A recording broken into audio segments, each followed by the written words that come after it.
시청자 여러분 안녕하십니까? 여도은입니다. 안녕하세요. 조은준입니다. 네, 머니 네버 슬립 시작하도록 하겠습니다. 간밤 미증시는 FOMC 회의 끝난 직후에 모두 일제히 상승을 했습니다. 특히나 나스닥 지수 같은 경우에는 반도체 관련한 종목들의 강한 상승이 보였고요. 필라델피아 반도체 지수만 7% 올랐습니다. 그 말인즉슨 개별적인 종목들은 엄청난 상승이 보였다는 건데요. 장중에 올랐던 종목들이 물론 시간의 거래에서 하락하는 종목들도 있기는 했지만 그래도 본장에서의 반도체주 움직임은 엔비디아를 비롯해서 모두 좋은 흐름이 나타났습니다. 3대 지수 마감부터 좀 보도록 하겠습니다. S&P 500 지수는 1.5% 상승하면서 5,500선 다시 한번 회복을 했고요. 나스닥 지수는 2.64% 급등하면서 17,500선 후반까지 올랐습니다. 다우 지수도 0.24% 올랐고요. 지수는 48,800선에서 마감이 됐습니다. 네, 간밤 FOMC 회의 결과부터 한번 같이 확인하시죠. 네. 미국 중앙은행인 연방준비제도는 예상대로 기준금리 동결하기로 발표했는데요. 이 연준의 금리 인하에 대한 사인은 내놓지 않았지만 인플레이션 목표에 근접해 가고 있다며 그 가능성에 문을 열었습니다. 제롬 파월 연준 의장은 특히 조건만 충족된다면 이 9월에 금리 인하 상정할 수 있을 것이라고 밝혔는데요. 또 통화정책 결정문의 주요 문구가 많이 수정됐습니다. 고용 증가가 여전히 강하고 실업률이 낮게 머물렀다고 했던 그 기존 표현에서 고용 증가 완만해졌고요. 실업률이 아직은 낮지만 상승하고 있다라고 문구가 수정되었는데요.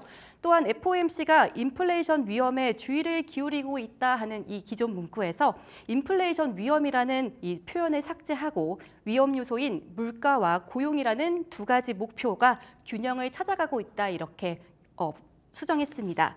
그동안 인플레이션 재발 위험에 대한 정책에 방점을 뒀다면 이제는 고용 악화 위험에도 동일한 주의를 기울이겠다라고 해석이 되는데요.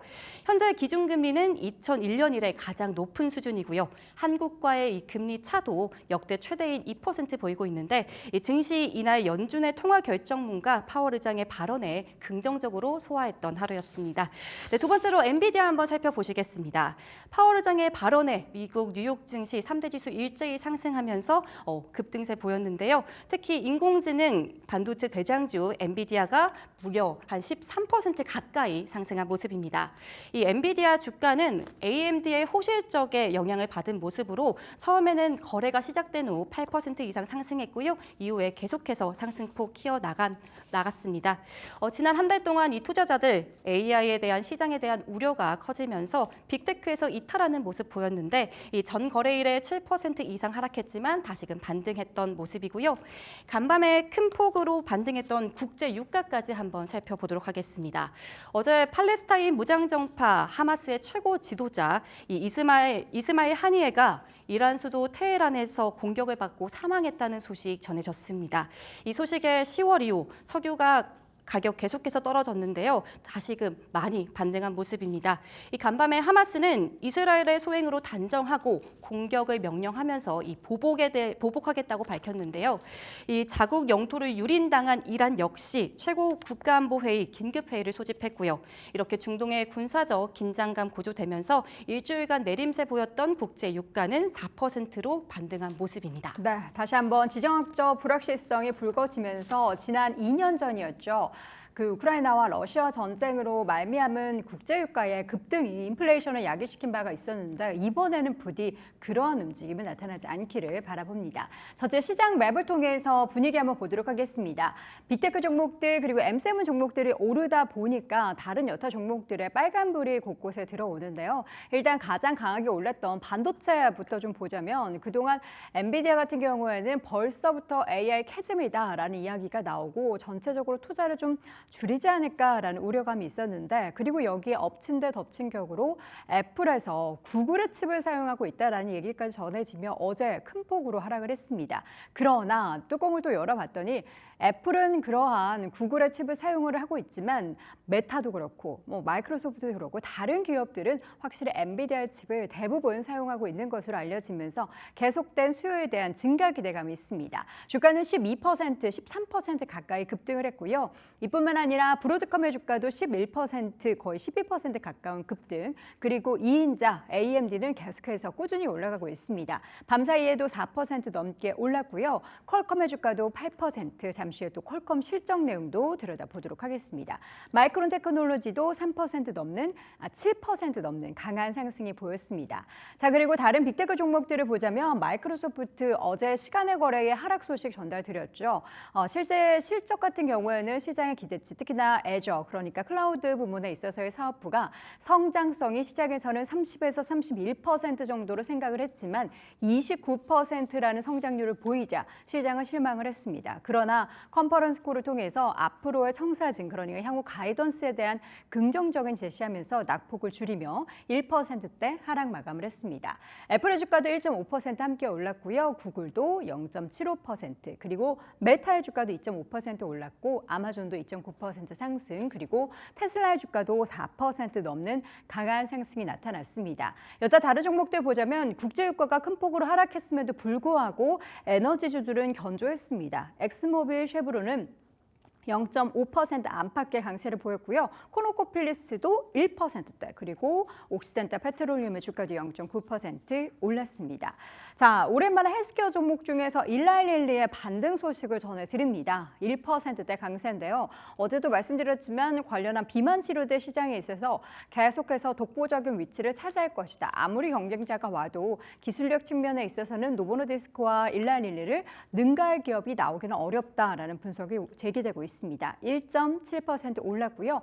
반면 다른 헬스케어 쪽에 있어서의 종목들은 좀 쉬어갔죠. 존슨앤존슨, 머크, 화이자 등의 종목들은 모두 빨간불을 켜는 모습이었습니다. 자, 다른 섹터 보면은 이제 반도체뿐만 아니라 어제 소프트웨어 관련한 종목들도 함께 올랐죠. 서비스나 우버 등의 종목들 모두 2% 안팎의 강세를 보이는 모습이었고요. 반면 어제 카드 관련해서 마스터카드의 주가는 강하게 올랐지만 금융주는 좀 쉬어갔습니다. JP모건, 특히 뱅크 오브 아메리카의 주가가 2%대 밀리면서 마감이 됐습니다. 자, 그럼 밤사이 있었던 종목들, 특징적인 종목 한번 짚어보도록 하겠습니다. 어떤 종목들 확인해 볼까요? 네, 간밤에 자세한 시장 이야기 특징주로 한번 살펴보도록 하겠습니다. 5가지 특징주 중에 첫 번째 테슬라 가지고 왔습니다. 테슬라 전기차가 이 자율주행 기능으로 운전하는 도중에 또 한 번 사망사고를 냈는데요. 이로써 관련 사망사건 2건이 되었습니다. CNN은 현지 시간 30일 지난 4월에 시애틀 인근에서 오토바이 운전자를 치어 숨지게 한 이 테슬라 차량이 완전 자율주행 시스템으로 운행 중이었다고 밝혔는데요. 운전자는 FSD 시스템을 사용하는 동안 휴대폰을 사용했다고 진술했고요. 오토바이 운전자는 현장에서 직사했습니다. 전문가들은 물체와 이 거리를 측정할 때 발생할 수 있는 이 부정확성이 이 테슬라의 카메라 전용 시스템이 직면한 문제점이다라고 제기했는데요. 날씨와 조명, 그리고 도로, 그리고 교통 상황에 따라서 자전거나 오토바이 등에 대한 이 실제 변수를 처리하는 시스템, 이 능력에 대한 우려를 제기하고 있습니다. 일론 머스크는 테슬라가 내년에 완전한 자율주행 기능을 달성하지 못한다면 큰 충격을 받을 것이다라고 언급하면서 자율주행 기술에 대해서 야망을 보였는데요. 간밤에는 뉴욕 증시 3대 지수 올라가면서 4%대 상승률 보였습니다. 이어서 뱅크 오브 아메리카 한번 살펴보도록 하겠습니다. 이 세계적인 투자자 워런 버핏이 버크셔 해서웨이가 이 뱅크 오브 아메리카 주식을 9일 연속 팔고 있는데요. 단순히 장기 보유주를 줄이는데 그치지 않는 모습이다라고 CNBC가 보도했습니다. 버크셔는 지난 9거래일 동안 7,120만 주, 약 30억 달러가 넘는 뱅크 오브 아메리카 주식 팔아냈고요. 물론 여전히 이 버크셔가 보유하고 있는 뱅크 오브 아메리카 주식은 9억 6천만 주가 넘어가면서 애플에 이어서 2번째로 많이 담고 있는데 이대로 계속해서 팔게 된다면 3위인 아메리칸 익스프레스보다 낮아질 수 있다고 전망했습니다. 뱅크 오브 아메리카 간밤에 2% 넘게 하락했고요. 이 버크셔는 오는 3일에 2분기 실적 발표 예정입니다. 이어서 메타까지 함께 살펴보도록 하겠습니다. 메타의 실적 발표 나왔습니다. 390억 7천만 달러의 매출을 기록했다고 밝히면서 2분기 실적 역시 시장 예상치를 상회했는데요.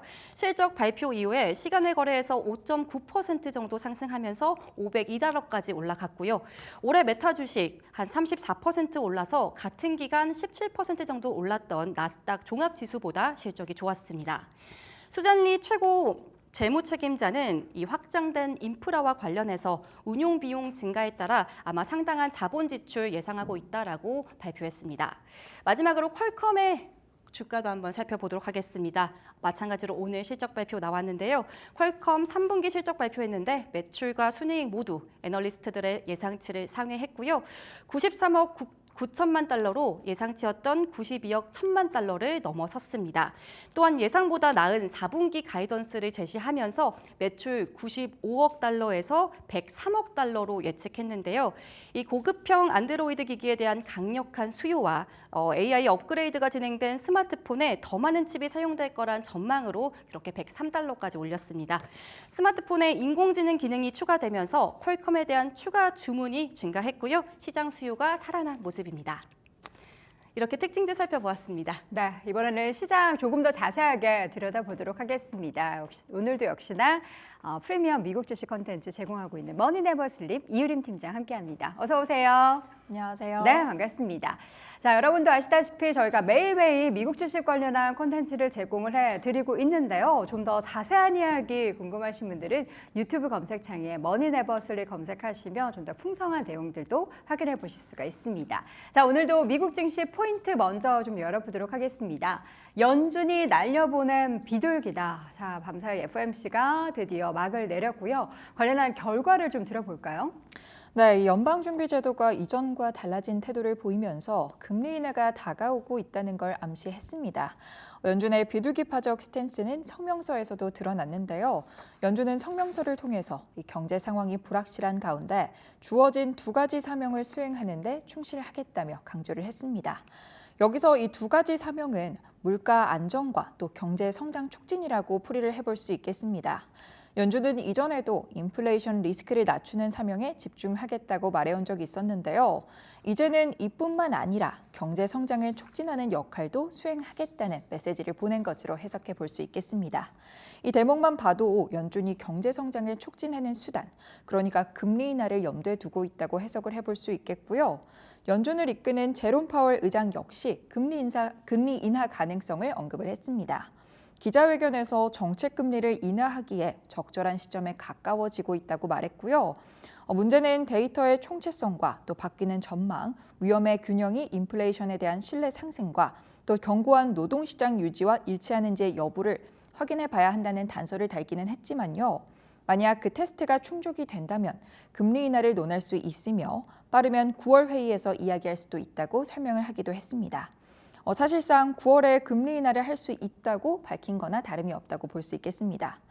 다만 일부 투자자들이 기대하는 빅스텝은 없을 것으로 보여집니다.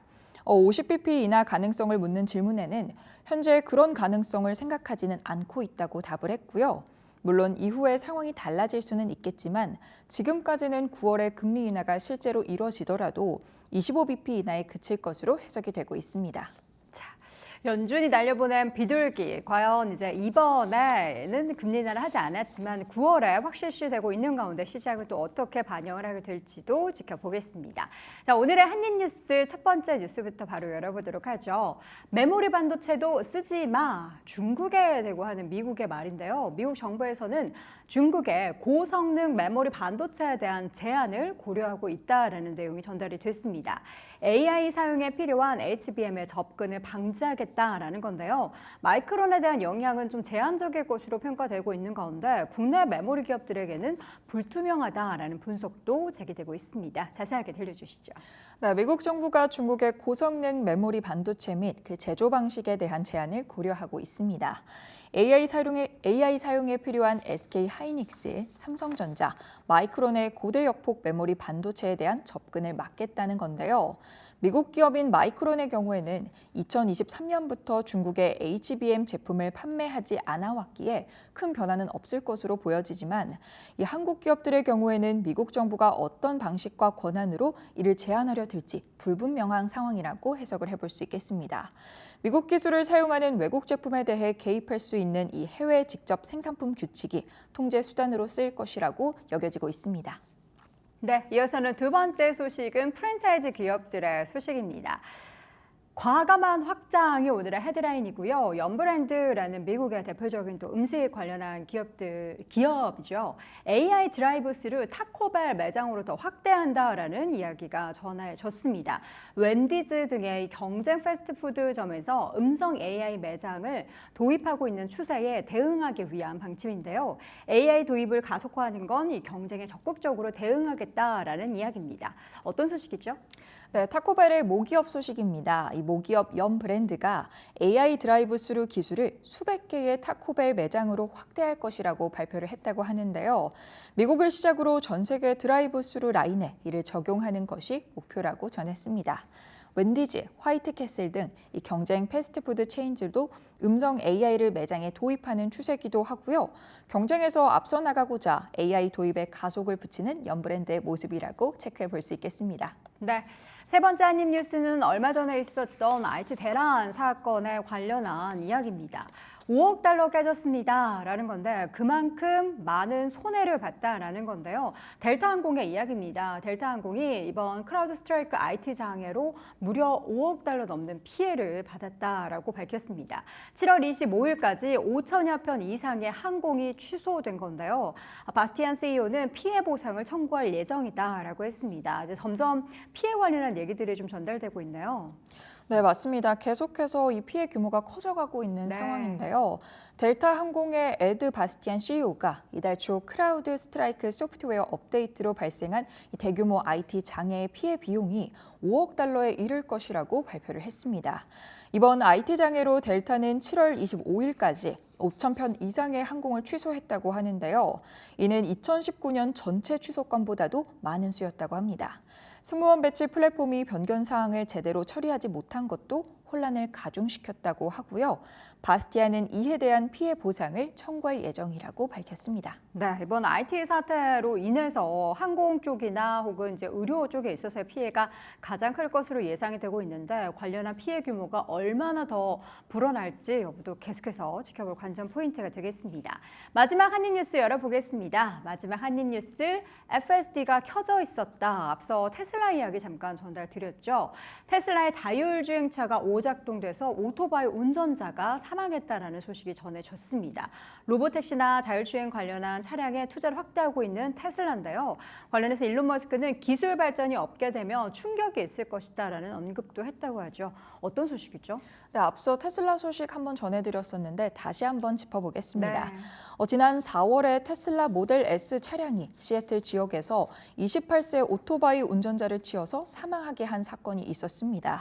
경찰에 따르면 당시 이 차량이 테슬라의 자율주행 기능인 FSD 모드로 운행 중이었다는 조사 결과가 나온 건데요. 테슬라는 로보택시를 중심으로 최근 자율주행 차량에 대한 투자를 늘리고 있습니다. 일론 머스크 CEO는 내년까지 완전 자율주행 능력을 달성하지 못하면 충격을 받을 것이라고 말을 전하기도 했었는데 이런 상황에서 테슬라에게는 다소 부정적으로 작용할 수 있는 조사 결과가 나온 건데요. 테슬라의 주가 오늘 저녁에는 또 어떻게 흘러가게 될지 체크해 보시면 좋을 것 같습니다. 네. 자, 이어서는 오늘장 종목 뉴스 하나씩 열어보겠습니다. 실적 발표 소식 두 가지 전달드릴 텐데 먼저 메타의 실적 발표 이야기입니다. 시간을 고려해서 주가 많이 올랐던데 메타 실적 좋았나요? 네, 메타 실적 좋은 성적표를 가져왔습니다. SNS 섹터의 리더죠. 메타의 2분기 실적 자세히 살펴보도록 할 텐데요. 2분기 매출은 390억 7,100만 달러로 전년 동기 대비 22.1% 늘었습니다. 분기 영업이익도 전년 동기보다 무려 58.08% 증가하면서 148억 4,700만 달러를 나타냈는데요. 성적표는 예상보다 좋았고요. 애널리스트들의 평균 매출 예상치가 383억 1천만 달러였는데 실제 결과는 134억 6,500만 달러로 순이익이 훨씬 더 좋게 나왔다라고 볼 수 있겠습니다. 월스트리트의 기대보다 외향은 더 커졌고 내실은 더 단단해진 것이라고 볼 수 있겠습니다. 마크 저커버그 CEO는 우리는 강력한 분기를 보냈고 메타 AI는 연말까지 세계에서 가장 많이 사용되는 AI 비서가 될 것이라고 전하기도 했습니다. 네. 어떤 사업 부문에 있어서 메타 실적이 제일 좋았어요? 네, 저희가 체크해야 할 핵심 포인트는 네. SNS 퍼포먼스일 것 같습니다. 이 SNS 퍼포먼스에서 패밀리 앱의 일일 활성 사용자 수가 6월 말 기준으로는 32억 7천만 명으로 네. 전년 대비 7% 증가한 수치를 보여줬는데요. 특히 이 부분에서 이 광고 효율성의 향상이 이뤄지면서 전체 광고 노출 수는 전년 대비 10% 증가했고 광고당 평균 가격 역시 전년에 비해서 10% 늘었습니다.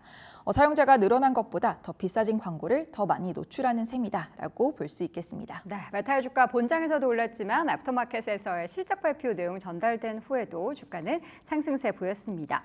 자, 이어서는 퀄컴도 실적을 발표했는데 어땠습니까? 네, 퀄컴의 실적도 자세하게 살펴보도록 하겠습니다. 퀄컴은 회계연도 2024년 3분기 실적을 발표했는데요. 매출은 93억 9,300만 달러로 전년 동기 대비 11% 이상 증가를 했고요. 네. 순이익은 전년보다 18% 늘어난 수치를 기록했습니다. 시장의 기대보다 더 좋은 성적 냈다고 볼 수 있겠는데요. 매출과 순이익 모두 월스트리트의 기대보다 소폭 더 좋게 나타났다고 볼 수 있겠습니다.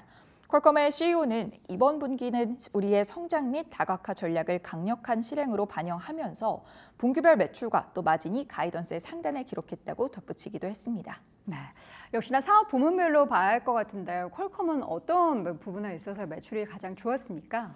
네, 퀄컴의 사업 부문별 매출도 자세하게 살펴보도록 하겠습니다. 네. 가장 중요한 사업부인 핸드셋 사업 부문의 분기 매출은 58억 9,900만 달러로 나타났는데요. 전년 동기 대비 12.25% 증가한 수치입니다. 핸드셋 사업 부문은 스마트폰 및 기타 모바일 장치에서 사용되는 기술과 또 칩셋 중심으로 이루어져 있는데요. 스냅드래곤과 모뎀, RF 프론트엔드 등이 이 사업 부문의 대표 제품들이라고 볼 수 있겠습니다. 퀄컴은 이미지 생성과 같은 일부 생성형 AI 작업을 실행할 수 있는 AI 스마트폰에 필요한 가장 진보된 스냅드래곤 칩을 선보이고 있습니다. 또 계속해서 살펴볼 사업 부문은 오토모티브 부분인데요. 이 부문 역시 매출 8억 1,100만 달러를 기록했습니다. 전체 매출에서 차지하는 비중은 다소 크지 않습니다만 전년 동기보다 86.87%나 증가하는 강력한 성장세를 보여줬다고 체크해 볼 수 있겠고요. 자동차 산업과 첨단 기술 솔루션을 제공하는 데 초점을 두고 있는데 퀄컴은 자동차용 스냅드래곤 칩셋을 통해서 인포테인먼트 시스템과 디지털 계기판, 헤드업 디스플레이 등을 지원하고 있습니다. 또한 고성능 프로세싱과 그래픽 처리, AI 및 머신러닝 기능도 갖추고 있는데요. 또 계속해서 더불어서 살펴볼 사업 부문이 IoT도 되겠습니다. IoT 사업 부문의 매출은 전년 동기보다 8% 감소하면서 13억 5,900만 달러를 나타냈는데요. 다양한 디바이스와 시스템을 연결해서 스마트한 환경을 구현하는 데 중점을 두고 있는 IoT 사업 부문이죠. 퀄컴의 매출이 어떻게 계속해서 흘러갈지 이번 분기 실적 체크해 보시고 다음 분기까지 연속해서 체크해 보시면 좋을 것 같습니다. 네, 시간의 거래를 통해서 퀄컴뿐만 아니라 ARM의 실적 발표도 있었습니다. 본장에서 ARM 같은 경우에는 8% 넘게 올랐는데 시간의 거래에서는 하락했습니다. 실적 내용은 사실 나쁘지 않았습니다. 좋았음에도 불구하고 주가가 하락한 데는 과연 또 어떠한 다른 원인이 있는지 지금 계속해서 실적 발표 나타나고 있는 반도체 관련한 기업들 계속 눈여겨보시기 바랍니다. 자, 오늘도 머니네버슬립 이유림 팀장 함께했습니다. 고맙습니다.